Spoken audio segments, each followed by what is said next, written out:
उस मांग के समर्थन में, और तीसरा कि वो प्राइवेट एजेंसियां जो शिक्षा व्यवस्था में घुस करके लगातार इस तरीके के मिसमैनेजमेंट को, इस तरीके के करप्शन को सिस्टमैटिक बना देती हैं, उन एजेंसियों को, टीडीपीएल जैसी एजेंसियों को, एनटीए जैसी एजेंसियों को तुरंत रद्द करके इन परीक्षाओं को कराने की जिम्मेदारी सरकारी संस्थानों को देनी होगी, ताकि जवाबदेही सीधी सरकार से ली जा सके। ये 3 मांगों के समर्थन में आज हम लोगों का मार्च निकल रहा था बिरसा मुंडा चौक से।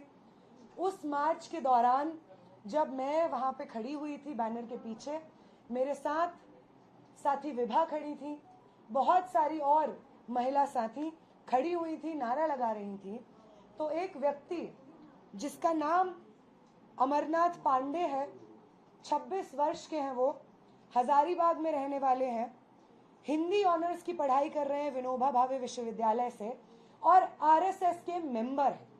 वो व्यक्ति आ करके पीछे से मेरे ऊपर इंक फेंकते हैं सर के ऊपर, और अपने इस क्रिमिनल एक्ट को जस्टिफाई करने के लिए वही करते हैं जो आरएसएस से एफिलिएटेड लोग करते हैं, और वो है धर्म का सहारा लेना।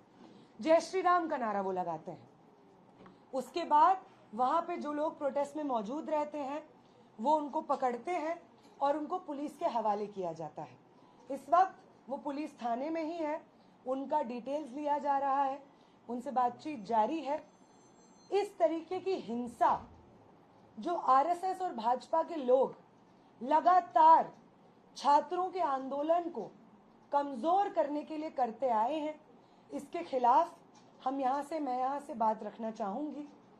वो लोग जो क्लेम कर रहे हैं कि झारखंड में जो छात्र आंदोलन चल रहा है जयपाल सिंह मुंडा स्टेडियम में, वो हम चला रहे हैं, राइट विंग चला रहा है, भाजपा चला रहा है, और यहाँ पे हम किसी और को एंट्री नहीं देंगे, वो लोग उन्हीं मांगों के, वहां पे जो अभ्यर्थी हैं, उन्हीं छात्रों की मांगों के बेसिस पे जब हम एक मार्च निकालते हैं तो सवाल पूछना चाहेंगे हम उनसे कि क्यों आपको ये जरूरत महसूस होती है कि आप उस मार्च को डिसरप्ट करने के लिए वहां पे हिंसा करने की कोशिश करें।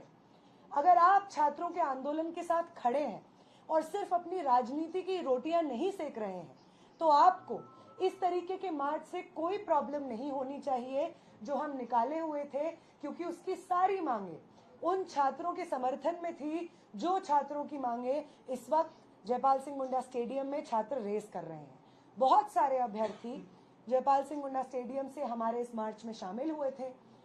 झारखंड भर से अलग अलग जिलों से स्टूडेंट्स इस मार्च में शामिल हुए थे, अपनी शिक्षा के मुद्दे, रोजगार के मुद्दों पर आवाज उठा रहे थे। फिर क्यों जरूरी लगता है बार बार भाजपा और आरएसएस को कि वो इस तरीके से प्रहार करे छात्र आंदोलन पे? क्या उन्हें इस बात का गुस्सा है कि मैं और मेरे साथी उस आंदोलन में शामिल थे जिस आंदोलन ने उनकी पॉलिटिकल पार्टी से आने वाले शिक्षा मंत्री का इस्तीफा दिलवाया? क्या ये एक बदले की भावना से सुचारू रूप से वो जिस तरीके से ऑनलाइन महिलाओं को पकड़ पकड़ के बलात्कार की धमकियां, जान से मार देने की धमकियां दे रहे हैं, उन महिलाओं के ऊपर टिप्पणियां कर रहे हैं, 6 एफआईआर 15 साल की एक लड़की पे कर रहे हैं, इसी नफरत और बदला लेने के एजेंडे से क्या आरएसएस के लोगों को ये बात कही गई है कि आप जाइए और वो तमाम लोग जो जंतर मंतर के आंदोलन में शामिल थे उन लोगों के ऊपर इस तरीके की हिंसा करिए? ये पहला सवाल है जो मैं चाहूंगी प्रेस के माध्यम से हम पूछें, उठाएं। अगली जो चीज है जिस पे हम बात करना चाहेंगे वो ये है कि वो पॉलिटिकल पार्टीज जिन्होंने पिछले महीने में जो हमारा छात्र आंदोलन चल रहा था धर्मेंद्र प्रधान के इस्तीफे के लिए, उसमें अपनी एकजुटता जाहिर की, समर्थन जाहिर किया, हम एक्सपेक्ट करते हैं कि वो पॉलिटिकल पार्टीज जो इंडिया अलायंस से हो सकती हैं, जेएमएम हो सकता है, अगर वो हमारे छात्र आंदोलन का समर्थन कर रहे थे तो उन्हें जयपाल सिंह मुंडा स्टेडियम में जो छात्र संघर्ष कर रहे हैं उनकी मांगों को भी मानना होगा, ताकि वो ये फर्क दिखा सके कि छात्र विरोधी भाजपा सरकार के खिलाफ हम सब संगठित क्यों हैं, और छात्रों के हित में अगर वो सही मायने में है तो छात्र आंदोलन जो झारखंड में चल रहा है उसकी सभी मांगों को यहाँ पे झारखंड की सरकार माने। ये हम आखिरी बात मीडिया के माध्यम से सरकार तक पहुंचाना चाहेंगे।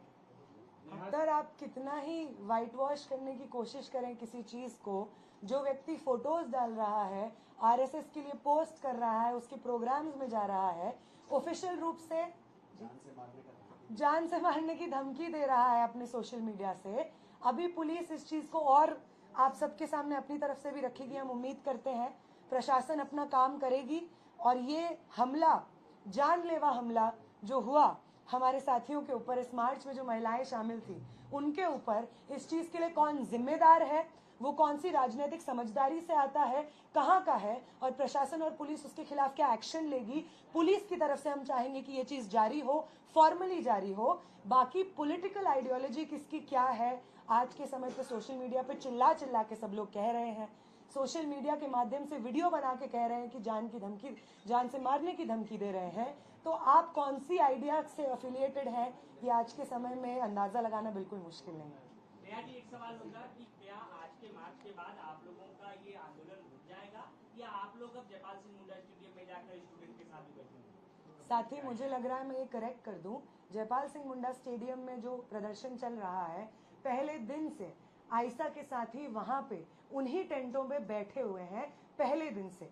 इसलिए ये बात, जो एक और सवाल आप पूछ रहे हैं कि मैं 14 दिन बाद क्यों आई, मैं आयशा की राष्ट्रीय अध्यक्ष हूँ, लेकिन आयशा झारखंड के साथी इन्हीं झारखंड की सड़कों पे लगातार छात्रों के इस आंदोलन को बुलंद करते रहे हैं, छात्रों के तमाम मुद्दों पे संघर्ष करते रहे हैं। और जब ये आंदोलन उठ खड़ा होता है जयपाल सिंह मुंडा स्टेडियम में, तो पहले दिन से सुबह हो, शाम हो, बारिश हो, धूप हो, रात के सुबह के 8 बजे से लेकर के रात में वहीं सोने तक सब आयशा के साथी उन्हीं टेंटों में सोते थे, इस आंदोलन में पहले दिन से शामिल थे। तो मेरा यहाँ पे आना एक कंटिन्यूएशन है उसी संघर्ष का, और इसलिए वापस जाने की तो कोई बात ही नहीं है। वहां पे जो आंदोलन चल रहा है, हम उस आंदोलन को अपने छात्र आंदोलन का हिस्सा मानते हैं। हम मानते हैं कि वो सभी मांगे हमारी मांगे हैं। क्या विधानसभा मार्च जो उनका होना है 10 तारीख को, उसमें भी आप शामिल होंगी या आयशा के और सदस्य शामिल होंगे? बिल्कुल, जो 10 तारीख को मार्च का कॉल है, उस मार्च को हमारा समर्थन है, और सिर्फ नैतिक समर्थन नहीं है, बाकायदा मोबिलाइजेशन में आपको आयशा के साथ ही उस दिन सड़क पे दिख जाएंगे। आप भी रहेंगे? ये सवाल, क्या आप भी रहेंगे? मैं, माफ कीजिएगा, नहीं रह पाऊंगी, क्योंकि बाकी राज्यों में इसी तरीके के आंदोलन कॉलेजेस, यूनिवर्सिटीज में चल रहे हैं, जहाँ पे छात्रों ने इनवाइट किया है। तो मैं पर्सनली नहीं रह पाऊंगी, लेकिन आयशा के साथी जितनी लाठियां पड़ेंगी, अगर पड़ेंगी तो वो आयशा के साथियों पे भी पड़ेंगी। जितना लंबा वो मार्च होगा, उस मार्च में आयशा के साथी भी रहेंगे। आप जो साथी कवर करते हैं झारखंड में मीडिया, आप खुद ये देखेंगे। नेहा जी, लग रहा है कि आपको राइट विंग जो एक्सट्रीमिस्ट है या जो भी कहें उनको, उनसे आपकी जान को खतरा है?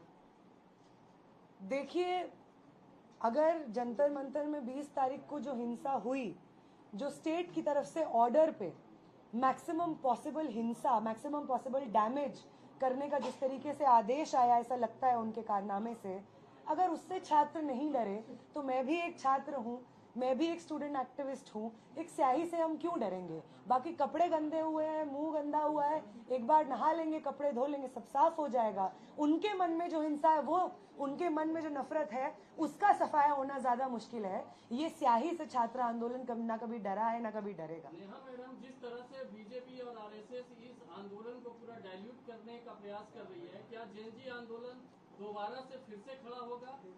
आपका क्या सोचना है? देखिए, वो जेनजी हम इसलिए कहते हैं क्योंकि एक यंग, इस देश का यंग मास, जो कि अभी आने वाले कुछ समय में वोट करने के लायक बनेगा, या अभी पिछले कुछ सालों में वोट करने की एज में आया है, तो जेनजी का वो टर्मिनोलॉजी होता है।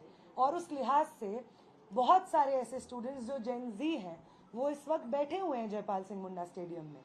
इसलिए भाजपा, आरएसएस चाहे तमाम कोशिश कर ले, प्रधानमंत्री वीडियो पे वीडियो बना दें, उनके सांसद पार्लियामेंट से अजीब अजीब हरकतें करें अपने आप को जेनजी के प्रति रिलेटेबल बनाने के लिए, मोहन भागवत चाहे जेनजी के साथ वार्तालाप क्यों ना कर ले, उन्होंने जिस तरीके का धोखा इस देश के जेनजी नौजवानों को, मिलेनियल, हर जनरेशन को दे दिया है, वो हम सब के दिलो दिमाग में बसा हुआ है। इसलिए स्टूडेंट मूवमेंट को हाईजैक करना उनके बस की नहीं है और ना उन्हें आता है कि स्टूडेंट मूवमेंट में ऑनेस्टली हिस्सा कैसे लिया जाता है। अगर उन्हें आता तो ये जो आज का मार्च हुआ, जो स्टूडेंट्स के तमाम मांगों के समर्थन में ही था, उसमें ये लोग हिंसा नहीं करते। मैडम, आज 14 दिन हो गया आंदोलन का। 14 दिन से जो स्टूडेंट है लगातार आंदोलन कर रहे हैं। उनके नेता दिप्के जी वहाँ मुंबई में बैठे, वो कह रहे हैं कि हमारा नैतिक समर्थन है, पर कोई बड़ा चेहरा आया नहीं। आप उस मंच पे थे, सीजेपी का सपोर्ट या रोल आज के इस मूवमेंट, आपका क्या कहना है? साथ ही मैं सीजेपी से हूँ नहीं। आप उस मंच पे हम तो मेरा ये जानना है, क्योंकि आप उस मंच पे थी, आप भूख हड़ताल में शामिल थे, कि आपको क्या लगता है कि सीजेपी क्यों एक्टिव नहीं हो रही? रांची के बच्चे क्या बच्चे मंच पर नहीं थे, मंच पर नहीं जाने दिया था? ठीक है, ऐसा नहीं, मैं ये कह रही हूँ साथी, कर लेंगी अपने को। मैं अपने को क्यों डिफेंड करूंगी? मैं तो यहाँ पे रांची में इस प्रदर्शन में शामिल हूँ, स्टेडियम में भी मैं गई हूँ। साथी, मैं सीजेपी को डिफेंड नहीं करूंगी क्योंकि मैं जानती नहीं हूँ उन्होंने जो नैतिक समर्थन दिया है। और इनफैक्ट जितना मैं न्यूज़ पढ़ती हूँ, समझती हूँ, उन्होंने ये भी कहा है कि वो इस प्रदर्शन में रांची भी आएंगे, तो वो जल्द से जल्द रांची आए। मैं इसी चीज़ की उम्मीद करती हूँ। जो समर्थन और जो खड़ा किया था उन्होंने वो मूवमेंट सीजेपी के नाम से और तमाम स्टूडेंट ऑर्गेनाइजेशंस के साथ, उसी मूवमेंट का जो उम्मीद था और छात्रों के साथ खड़े होने का जज्बा था, उसको वो रेप्लिकेट करें और रांची आए। हम यही चाहेंगे, बस इसी की उम्मीद करेंगे। अभी जो मूवमेंट चल रही है, प्रोटेस्ट चल रहा है, जहाँ से आई थी, सरकार लोग कह रहे हैं कि बीजेपी के बैकअप से चल रहा है। एजेंडा जंतर मंतर में किया गया, उसका बदला लेने के लिए यहाँ पर इस तरह से किया। आप क्या प्रतिक्रिया पाएंगे? देखिए, बहुत सारे ऐसे छात्र जो जेपीएससी परीक्षा में धांधली की मार न सिर्फ इस साल बल्कि लंबे समय से झेलते हुए आ रहे हैं, उनका दुख और दर्द झूठा नहीं है। कोई भाजपा उन्हें नहीं सिखा सकती है कि आपका दर्द है। जो जेएसएससी सीजीएल में हुआ, धांधली हुई और तमाम छात्रों के रोजगार के भविष्य के सपने टूटे, वो झूठा नहीं है। ये मूवमेंट छात्र अपने मर्जी से एकजुट होकर के लड़ रहे हैं और भाजपा इस चीज का कितना भी श्रेय लेने की कोशिश करे, वो छात्र जो जयपाल सिंह मुंडा स्टेडियम में बैठे हुए हैं, वो छात्र किसी बैनर को खुद ही कह रहे हैं कि हम बैनर के तले नहीं है। हमने एक कमेटी बनाई है, रिफॉर्म कमेटी, उसी से हम लोग जारी करते हैं अपने जितने भी कॉल्स होते हैं।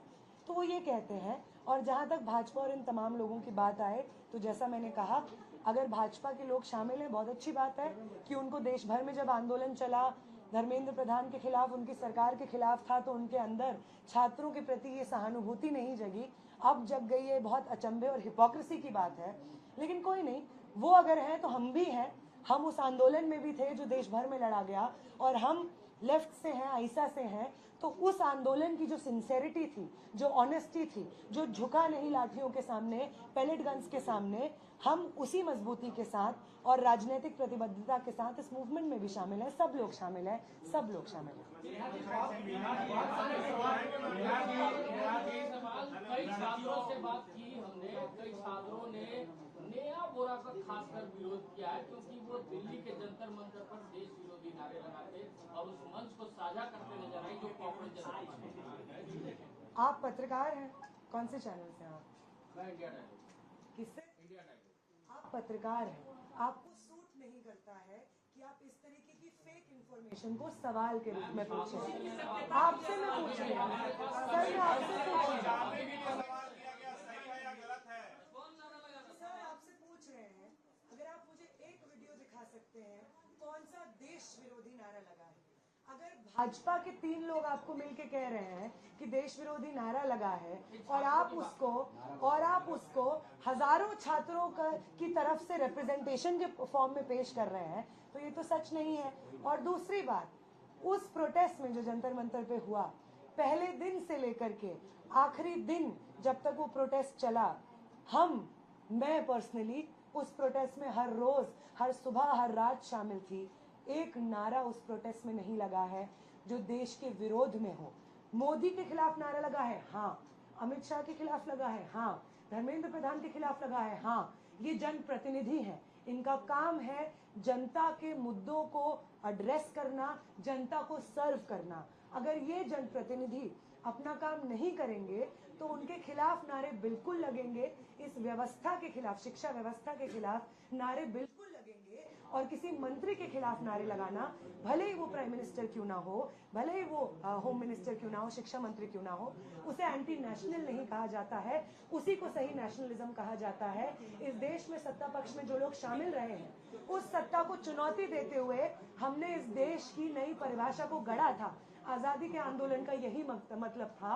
और तब भी यही लोग जो आज कह रहे हैं कि देश विरोधी नारे लगे थे, वो भगत सिंह को देशद्रोही कहते थे, वो तमाम स्वतंत्रता सेनानियों को देशद्रोही कहते थे, गोडसे के साथ खड़े होते थे, गांधी के हत्यारों का जय जयकार करते थे। ये अभी भी वही लोग हैं जो आज कह रहे हैं कि जंतर मंतर का वो प्रोटेस्ट जो तमाम छात्रों के लिए खड़ा हुआ वो देश विरोधी था। ये वही लोग हैं जो गांधी